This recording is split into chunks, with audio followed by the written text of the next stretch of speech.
Hello friends, अब हम समझते हैं rho. R for rate of interest and R for row.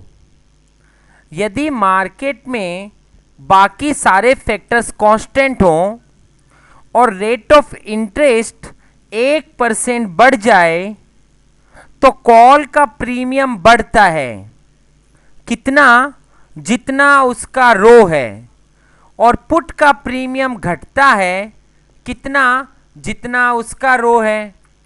For example, यदि स्पॉट 5000 चल रहा हो तो 5000 के ऑप्शन का 30% की वॉलेटिलिटी से एक महीने की मैच्योरिटी यदि बाकी हो तो उसका प्रीमियम चलता है 171.51। अब यदि यहाँ पर रेट ऑफ इंटरेस्ट हमने 0 लिया हुआ है तो मैं रेट ऑफ इंटरेस्ट के पास में 1 लिख करके हर कॉलम पे 1-1% रेट ऑफ इंटरेस्ट बढ़ा रहा हूँ। तो जैसे जैसे रेट ऑफ इंटरेस्ट बढ़ रहा है कॉल का प्रीमियम बढ़ता जा रहा है। सबसे पहले कॉलम पे कॉल रो था 1.98 और हमने देखा 171.51 वाला ऑप्शन 1.99 रुपीज़ बढ़ करके 173.50 हो गया। तो 1% यदि रेट ऑफ इंटरेस्ट बढ़े तो ऑप्शन का, कॉल ऑप्शन का प्रीमियम बढ़ता है कितना, जितना उसका रो है, और 1% रेट ऑफ इंटरेस्ट के बढ़ने से पुट ऑप्शन का प्रीमियम घटता है कितना, जितना पुट का रो है। तो रेट ऑफ इंटरेस्ट के बढ़ने से कॉल का प्रीमियम बढ़ता जा रहा है। यही रीजन है कि कॉल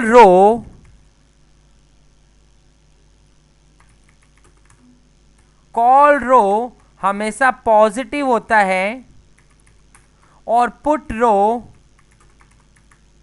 हमेशा नेगेटिव होता है।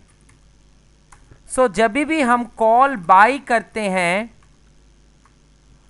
तो पोर्टफोलियो रो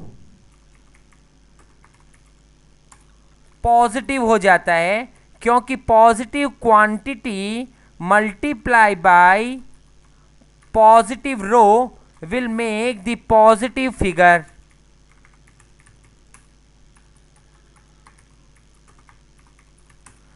सिमिलरली यदि कॉल सेल करते हैं तो पोर्टफोलियो रो नेगेटिव हो जाएगा क्योंकि positive quantity, positive rho multiply by negative quantity will make negative portfolio rho. तो कॉल सेल करने से हम रो शॉर्ट हो जाते हैं। सिमिलरली पुट बाई करने से भी हम रो शॉर्ट रहेंगे क्योंकि पुट का रो नेगेटिव होता है। So negative rho multiply by positive quantity will give us negative answer.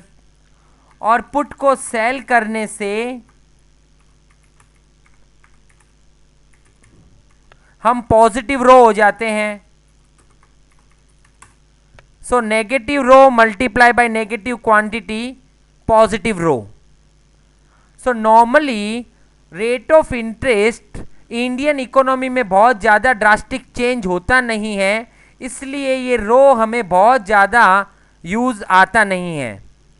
और सिमिलरली हम लोग जो ऑप्शन के 5 वेरिएबल थे, स्पॉट, स्ट्राइक, टाइम, वॉलेटिलिटी और रेट ऑफ इंटरेस्ट, उसमें स्पॉट की जगह पर फ्यूचर यूज़ करते हैं। तो future is equal to spot plus rate of interest. So इस कारण से स्पॉट के साथ में ही हम रेट ऑफ इंटरेस्ट का इम्पैक्ट ले लेते हैं।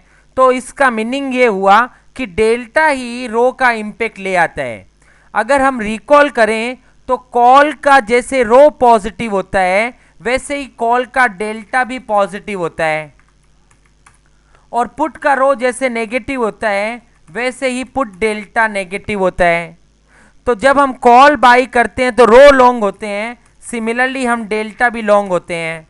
जब कॉल सेल करते हैं तो रो शॉर्ट होते हैं, सिमिलरली हम डेल्टा भी शॉर्ट होते हैं। जब पुट बाई करते हैं तो रो शॉर्ट होते हैं, सिमिलरली हम डेल्टा भी शॉर्ट होते हैं। और जब पुट सेल करते हैं तो रो लॉन्ग होते हैं, सिमिलरली हम डेल्टा भी लॉन्ग होते हैं।